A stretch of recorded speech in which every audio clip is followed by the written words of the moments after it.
Smile like kids চ্যানেলে আপনাদের সকলকে স্বাগতম জানিয়ে শুরু করছি আজকের আয়োজন। ঘটনাটি একজন বুজুর্গের। এক লোক তাকে প্রায়ই গালি দিত। যতবার গালি দিত বুজুর্গ ততবার তার বাড়িতে কিছু টাকা পাঠিয়ে দিতেন।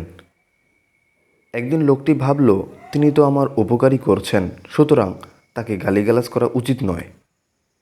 এ কথা চিন্তা করে সে গালি দেওয়া বন্ধ করে দিল। সেদিন থেকে বুজুর্গও তাকে টাকা পাঠানো বন্ধ করে দিলেন। লোকটি এর কারণ জিজ্ঞেস করলেন।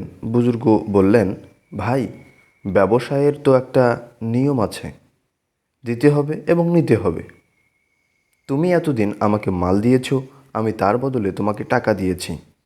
এখন তুমি মাল দেওয়া বন্ধ করে দিয়েছ, তাই আমিও টাকা দেওয়া বন্ধ করে দিয়েছি। লোকটি বলল, আমি তো কখনো আপনাকে কোনো মাল দিতাম না। বুজুর্গ বললেন, তুমি যতদিন আমাকে গালি দিয়েছ ততদিন তোমার ইবাদতের সওয়াব আমি পেতাম। বিনা পরিশ্রমে আমার অনেক সওয়াব জমা হতো।